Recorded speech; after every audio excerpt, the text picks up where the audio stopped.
विश्वास करता है कि परमात्मा मुझे देख रहा है। किसी को ऐसा विश्वास होता है कि कोई ऐसा भरोसा करता है कि भगवान हमें देख रहे हैं।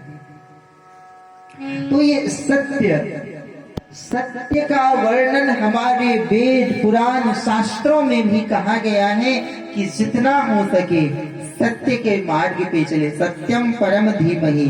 आइए यहाँ से शौनक ऋषि ने सूत जी महाराज से पूछा है कि गुरुदेव आपने ये कहा था कि महाराज परीक्षित को श्रीमद् भागवत कथा श्रवण कराने के लिए गुरुदेव श्री सुखदेव जी महाराज आए थे, ऐसी क्या आवश्यकता पड़ी थी महाराज परीक्षित को कथा श्रवण करने की। सूत जी ने कहा कि देखो यहाँ परीक्षित के जन्म की कथा का वर्णन करना इतना जरूरी नहीं है, परंतु राजा परीक्षित के जन्म से ही श्रीमद् भागवत जी की श्री कृष्ण कथा का उदय होता है। तो कुछ समय के लिए महाभारत की कथा में प्रवेश करेंगे। सूत जी महाराज कह रहे हैं कि बात उस समय की है कि महाभारत का युद्ध करीब करीब संपन्न हो गया। दोनों पक्ष के कौरव और पांडव पक्ष के योद्धा वीर गति को प्राप्त हुए थे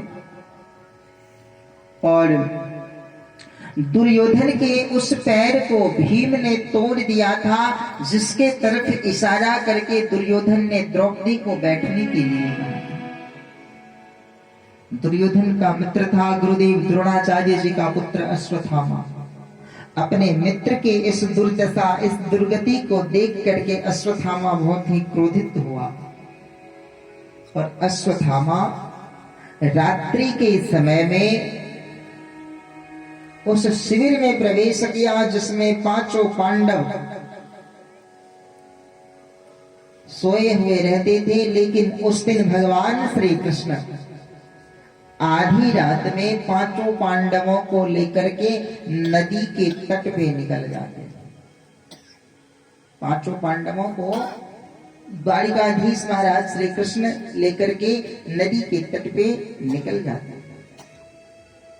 और पांचों पांडवों के बिस्तर पे द्रौपदी का पांचों पुत्र आकर के सो जाता है। अश्वत्थामा रात्रि के अंधेरे में हस्तिनापुर के उस शिविर में प्रवेश किया और द्रौपदी के पांचों पुत्रों का सिर काट करके